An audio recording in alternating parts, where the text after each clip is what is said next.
За сайн бацхан уу. За ингээд манай арын хичээл 4 маань эхэлж байна.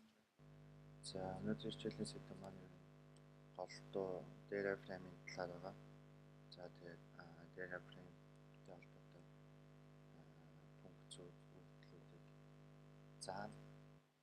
За хичээл эхлэхээс өмнө нийгэм тохиръя. За би data frame-ийг DF гэдэг нэрээр хэлчихье. Ер нь ярихдаа. За хичээл эхлэе. За манай хичээлийн эхний хэсэг бол ер нь data frame үүсгэх талаар байгаа. За DF бол ер нь миний ойлгосноор листийг сайн нэг статистикнометрик ер нь анхаарал хандлаггүй хүмүүст бол ойлгох юм ер нь листийн жоохон тийм спешиал хувилбар гэж хэлж болно. За ер нь бол DF нь бол хөлгөн өвдөлтөй ер нь адилхан.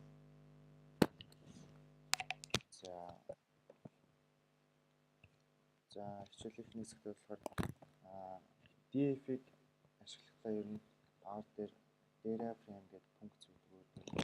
Энэ data frame гэдэг. За энэ дээр бол ID гэдэг хувьсгчийг үүсгэхдээ C функц ашиглаж байгаа. Ер нь C функцийг ашиглана. C функц ашиглаад 1-5 тасал тавилаа. Бид нар бол дандаа хувьсгчуд байгаа. Зүгээр л нэрнүүд. За big dan гэдэг гихмит. За цалин ингээд. За тасал. За энэ дээр start date гэдэг нь болохоор зүгээр хувьсгчийн нэр байгаа. За энэ дээр тэнцвэр авлаа. Set date гэдэг функц ашиглаж байгаа юм. За C гэдэг энэ он бол ямар ч хамаагүй зүгээр санал зэргүүгээр авсан он байгаа. За ингээд явж байна.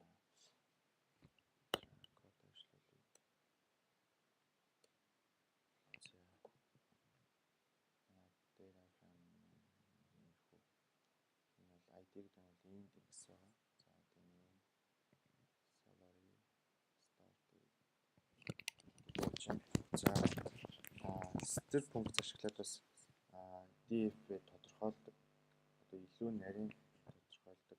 За би энийг бол DF1 гэж нэрлэсэн байна. За DF1. За 5 хувьсгчтай. Үгүй юу 5 ажиглалтай 4 хувьсгчтай гэж юм. За тэгээд энэ хувьсгч болгонд нь тусна ингээд тодорхойлцдог. За энэ юу бүхэл тоо юу тэгээд яг ямар төрлийн ямар категорих вэ гэдгийг харуулдаг. За энд бол answer гэж гарч ирж байна. Character гэх мэт. За summary гэдэг функцээс ашиглаж болдог. Summary болохоор яадаг. Тийм. Descriptive юу статистик юу хувьсгч болгон дээр нь тус нь харуулдаг. За дараагийн хэсэг рүү орвол DF-с дата салгаж авах байгаа. За ингийн тулд data frame функц ашиглана. За DF1 гэдэг маань одоо энэ манай түүний хийсэн data frame байна. За DF1-ээс name болон salary нарыг салгаж авъя. Тэгээ энийгээ result гэж нэрлэжье гэж байна. За ажиллуулъя. За print result. Ингээд сайн манай хоёр хувьсгч маань ингээ гараад ирж байгаа. За энэ нэг ялгааг үзүүлэх юм бол энд болохоор нэг DF1 доллар гэдэг нь болохоор DF1-ээс name одоо DF1 гэдэг ийм датанаас name гэдэг одоо хувьсгчийг нь салгаж авъя гэсэн утгатай. Тэгэхээр энэ нь болохоор ер нь жоохон урт ч юм уу жоохон тийм том ажлууд дээр ингээд хийгээд айгүй цаг хугацаа амар алддаг. Тэрний оронд attach гэдэг функц ашиглаад шууд тэрнээс тэр гэхгүйгээр шууд бичиж явчихдаг байгаа. Ажиллуулж үзье. За ингээ ажиллуулчихмууд үр дүнгээ нэршиж байгаа юм уу нэг өмнөх шиг df1-ээс гихгүйгээр шууд name solver-гээд бичингууд шууд өмнөхтэй яг адилхан. Энэ бол ер нь цаг маш ихээр хождог тийм гоё функц байгаа. За дараач нь болохоор эхний хоёр мөрийг салгаж авъя. За эхний хоёр мөрийг салгаж авахын тулд df1-ийг дөрвөлжин алт 1-ээс 2 за ард нь тасал тавьж байгаа. За тэгээд result гэж нэрлэж байгаа. Эхний хоёр мөр. За энд нэг юм нэмж хэлвэл энэ ард нь тасал тавих болон урд нь тасал тавих хоёр ялгаатай байдаг. Ард нь тавил мөр гэсэн утгатай, урд нь тавил багна гэсэн утгатай. За энийг бас ажиллуулж үзье. За энд бас дахиад нэг юм хэлвэл энэ цэг тасал болохоор шууд нэг мөрөнд хоёр код бичиж байгаа тохиолдолд цэг таслалаар дунд нь тасалдаг гэсэн үг. Тэгэхээр энд бол за ингэж хоёр байгаа. За энд бол ингэж тусад нь хоёр өөр мөрөн дээр код бичүүлнэ эсвэл цэг таслал тавиад бас ингэж болно. За дараачих маань 3 дахь 5 дахь мөр болон 3 дахь 5 дахь мөрийг 2 дахь 4 дахь багантай салгаж авъя гэж. За код ажиллуулъя. За result яг үүнийхтэй адилхан. Энэ дээр болохоор 2-оос дээш болоод ирэхээр 2 буюу түүнээс дээш болоод ирэхээр C функц ашиглаад ер нь ямар ч номер C функц ашиглчихна. За энэ дээр бол 2 гэж болохоор C функц ашиглаж байна. За юу нь бол цаанаа нь бол өмнөхтэй нэгтэйгээ яг адилхан.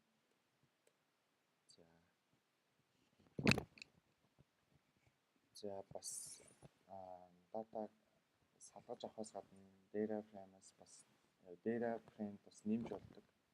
За энэ дээр баган дээр нь энэ debit гэдэг товсгчийг нэмье. За debit.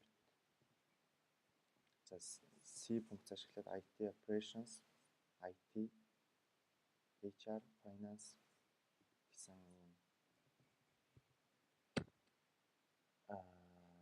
листийг debit гэж нэрлээд data frame дээр нэмчихье. За энэ нэмснийгаа бас V гэж нэрлээд за print V гэсэн ч болно, зүгээр V гэсэн болно.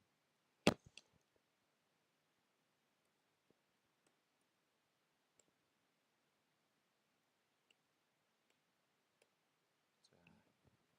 баган дээр нэмж байгаа санаахал. За нэг юм.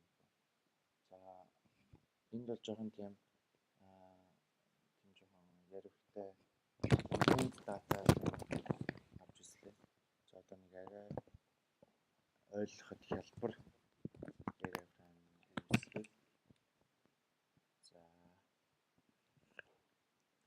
data frame функц ашиглаад sn тэнцүү 1-ээс 2 ээж 21.15 гэх мэтээр ингэж үүсгэж байна. Өмнөхтэйгээ адилхан.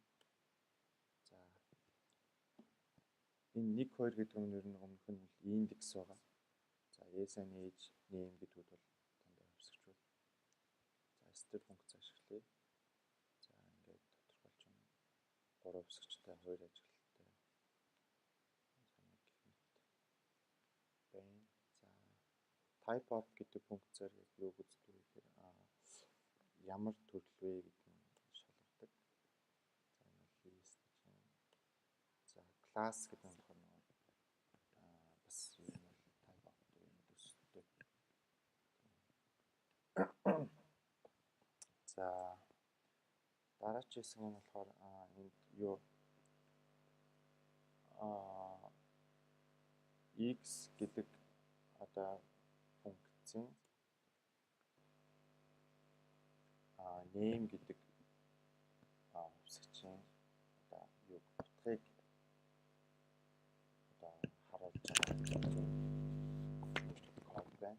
За энэ дээр дөрвөлжин алт ашиглаад name гэдэг нь юу учраас character учраас 2 цэг тавьж өгнө.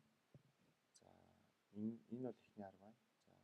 За хоёр дахь арга маань болохоор доллар ашиглаж болдог. Бас яг адилхан. За гурав дахь нь бол 2 дөрвөл жаалт ашиглаж байна. За сүүлийнх нь эсвэл энэ ч 3 хувьсгчд болохоор 1 2 3 дахь нь буюу шууд x 2 дөрвөл жаалт 3 гэмээр шууд утган гараад ирж байна. За энэ дээр шууд за консоль дээр шууд 2 гэд үзье. За тэнгуут 2 шидэх утгын ээж нь 21.15 гэсэн утгад гарч ирж байна. За энэ trees гэдэг нэг юм юу байгаа. Өгөгдөл байгаа. За энэ package нь юу вэ? Цаана баг R-ийн юм дээр байж магадгүй. Dataset дээр нь байж магадгүй.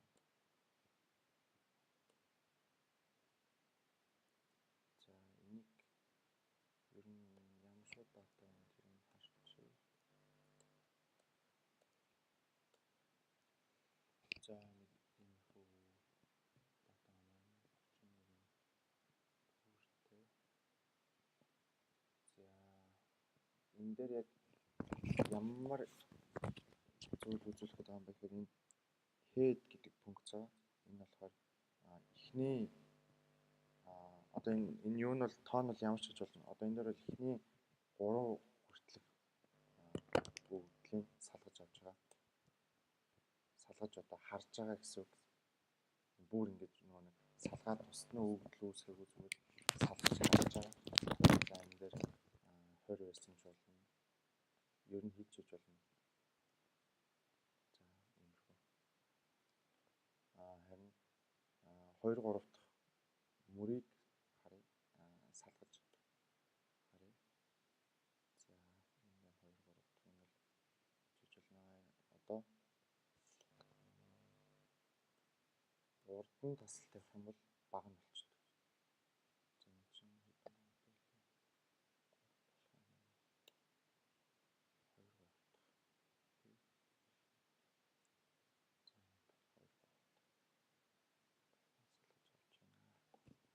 2 3 дахь.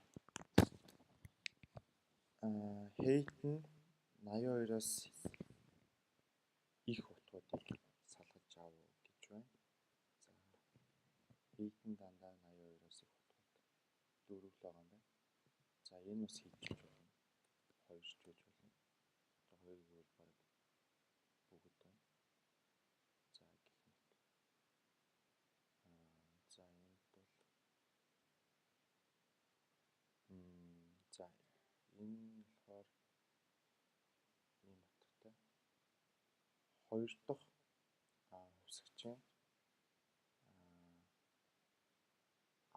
10-аас 12 хүртэлх одоо ийм өгөгдлийг салгаж харуулж байна. За 75, 79, 76 юм байна. За энэ бол ингээд хажуу тийш ингээд гараад ирж байна. За энийг болохоор тасал тавиад drop false гингут ингээд доошоо гарч ирдэг.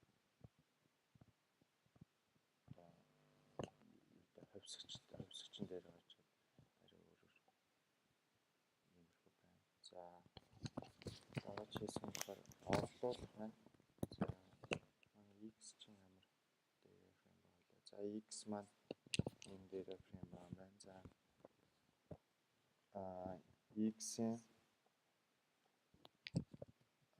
x гэдэг дээрээ фреймийн эхний мөрийн age гэдэг хувьсгчийн эхний мөрдөх утгын оронд 20 гэдэг тоог орлуулъя гэж байна. За шууд за ингээд ажиллуулчих. За энэ оронд юу гэж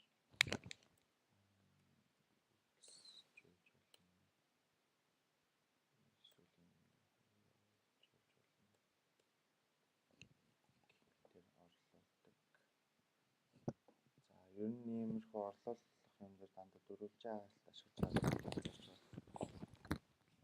За бас ийм factor утгууд дээр дандаа тодорхойлох хоёр зүйл тавьдаг байгаа. Иймэрхүү бас тийм сэжиг зүйлүүдийг бас анзаарч авах гол бас алддаг. За бас мөр дээр юу баган дээр бас юу нэмж болно.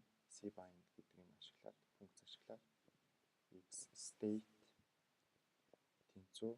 За энэ хэсэг бол яг нөгөө list үүсгэж байгаатай яг адилхан. State тэнцүү. State гэдэг нь болохоор одоо манай нэмж байгаа багны нэр. За c функц ашиглаа. NY New York Chicago.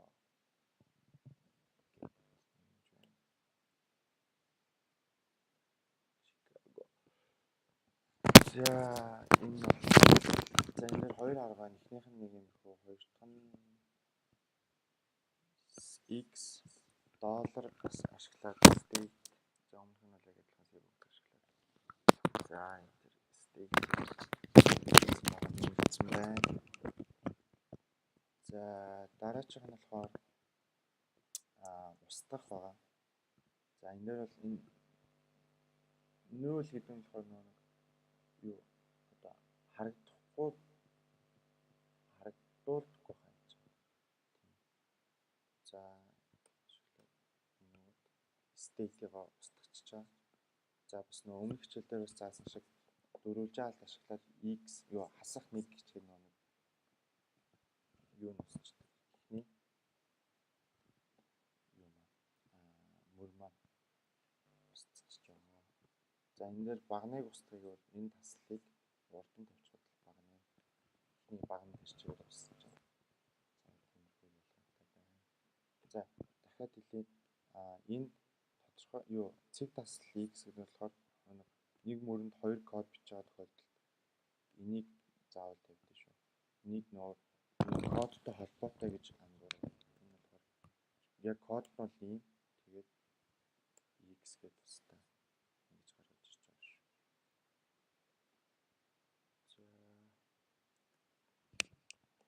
За дараагийн нэг жишээ рүү оръё. За энэ дээр scope counts row names гэсэн ийм гурван лист үүсгэсэн байна. За хоёр нь инээ явуулсан. Инээ гэдэг нь болохоор орхицуут гэж явахтай юм.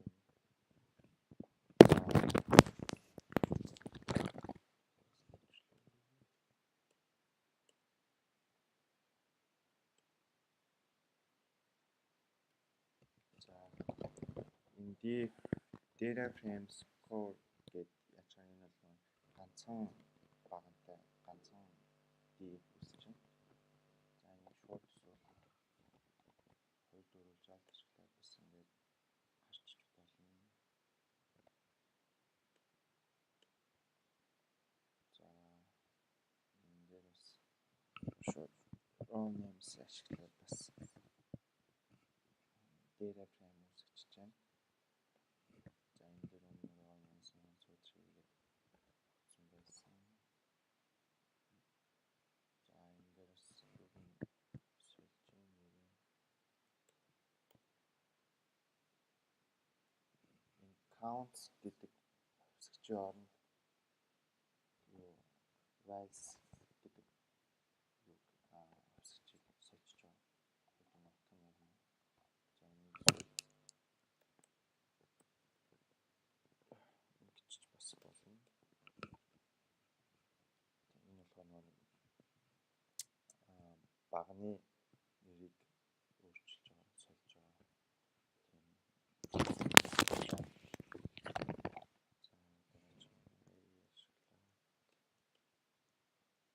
SV гэдэг нь болохоор зөв нэрсэн байна шүү.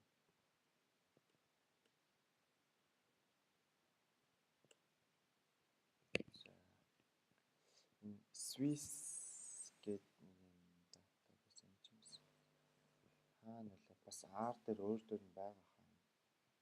Юу гэдэг v гэдэг юу датагаа үзчих болно. Энэ өөр дөр нь байгаа хаа. За энийг ашиглаад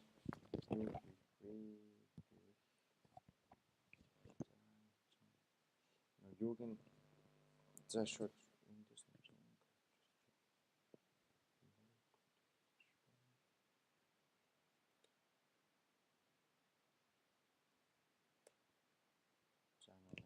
юунуудын зүгээр харагдахгүй болж байгаа. Баган мөрийн утгуудыг нөөл гэдэг нь болохоор яг таслах биш хаа. Зүгээр нөө харагдахгүй болгочтой хаа.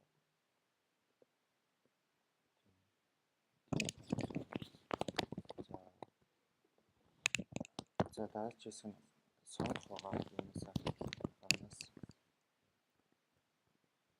За энэ SV гэдэг ч юм болохоор зүгээр нэрлэлсэн байгаа. Ийм data frame үүсгээд. За энэ дээр багны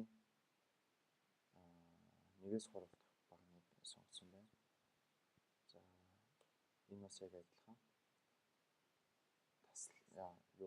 Таслаа урдаа тавьчихаар баг нь болчихж байгаа. Энийг эсвэл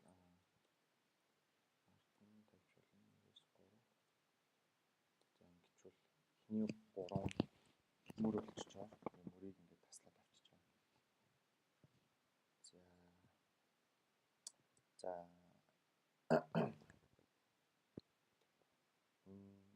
fertility гэдэг ганц хувьсгчийг ингээд таслаад авчиж байгаа. За энэ дээр нэг зөвхөн утга нь гарч ирсэн тунууд энийг нөгөө өмнө үзсэн шиг drop гэдэг утга ашиглаад false болгож байгаа юм. За энэ false гэдэг нь болохоор drop ч унгаах шүү дээ. Тэгэхээр за ямар ч сан false гээд янгууд доошоо гараад ирж байгаа. Энэ бүр юутай индекстэйгээ гарч ирд юм байна. За дараагийн хэсэг нь болохоор мөр багантай хоёулантай цуг салгаж авъя. За энэ бол 4-5 дахь мөрийг 1-3 хүртэлх багантай ингээд нэг юм data frame үүсгэж байна. За нэг багантай data frame бол ингээд үүсгэж байна. За энэ дандаа дөрвөлжин алт ашиглаад нэг гээд энэ бас өмнөөс хэлжсэн юм Python дээр бол энэ нэг гэдэг нь болохоор 0 гэдэг одоо яг нэгдэх одоо утга нь 0 гэж гарч ирдэг. Энэ бол R дээр бол яг тийм юм байхгүй. Яг хамгийн ихнийх бол яг зүгээр 1 2 гэж явдаг. Яг нэгдэх утга бол 1-ээр л бичдэг. Python дээр бол 1 гэхээр 0 гэхээр 1 гэж яваадсан шүү. Тийм юм ерөөсөө байхгүй. За дараагийн хэсэг бас яг адилхан.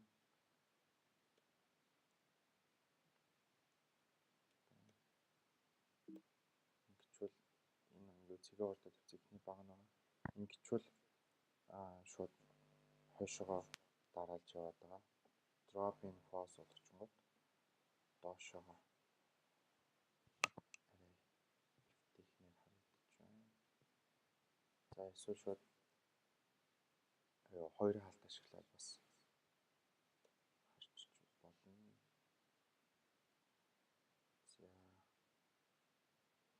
За дараагийн санахаар мөр багны нэрлэлийг за энэ дээр бол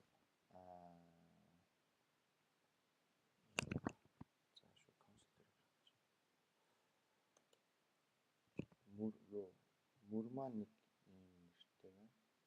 Баг нь маань бас нэг юм нэртэй байна. За одоо энэ нэрийг өөрчлөе. За CN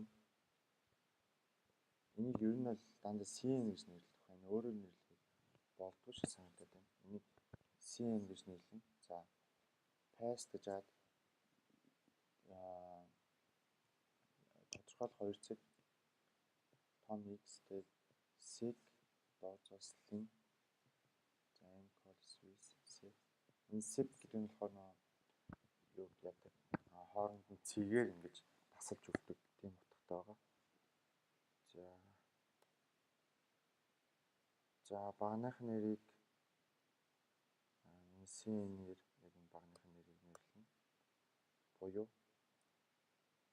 за x1 x2 За одоо мөрийнхөө утгыг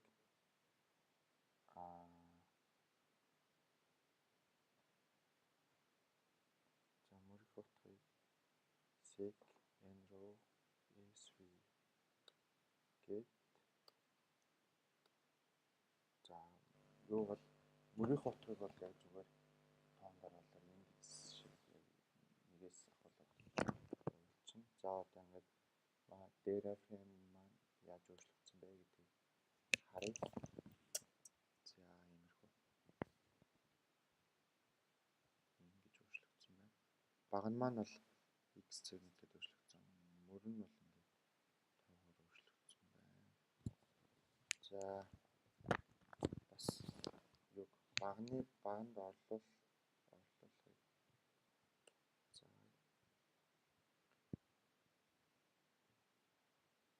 за энэ чинь бүр өмнөх юм дээр гарсан юм чинь.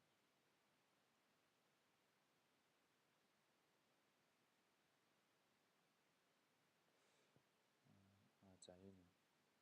За counts за x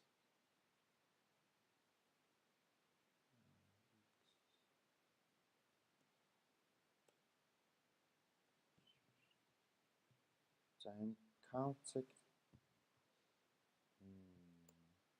солиж байна.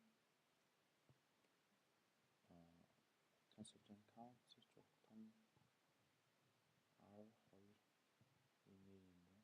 За энэний юуг нь нэрийг солиж.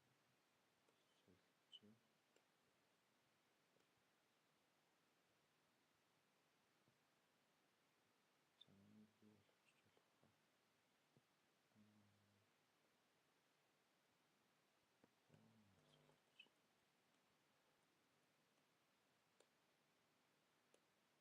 За ингэвэл одоо ингээл юм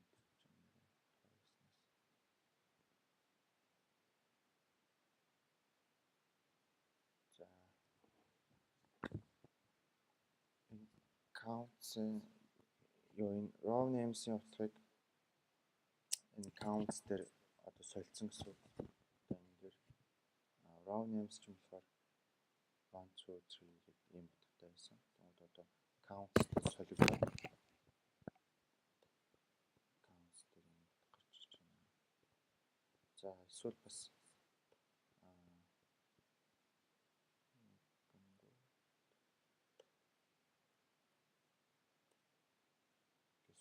Scorpion 1 3 байсан. Тэгмээр 3 дахь утга буюу raw names-ийн оронд утгын солилцсон гэсэн. За энэ дээрээс стаж за 3 дахь утгын байхгүй болгож байна. За өнөөдрийн хичээлийг ер нь базаад тавьчих нь хэлвэл өнөөдөр бол дээрээ фреймийг арай жоохон анхан шатнаас нь гүнзгийрүүлээд заалаа. За цааш хичээлүүд дээр ер нь бол дээрээ фреймийг товчхон яриад явах. Бас гүнзгийрүүлсэн ганц нэг хичээл байгаа. За тэгээд өнөөдрийн хичээлүүдээр бол ер нь дээрээ фреймтэй холбоотой функцүүд тэтгэвчдэр одоо нэмж хасах аюу хэл бурхан тиймэрхүү үйлдэлүүдийг бас заалаа. За тэгээд хичээлийн төгсгөлд бас их сурвалжаа бас яачаа хэлчихээ. Ер нь бол миний хичээл бэлддэг сайтууд болон YouTube channel-ууд байдаг. Биднээсээ ер нь одооноос хичээлийн төгсгөлд бас бичээд явъя. За өнөөдрийн хичээлийн бэлдсэн их сурвалжууд бол за энэ 3 байна. За тэгээд анхаарал тавьсан явдалд баярлалаа.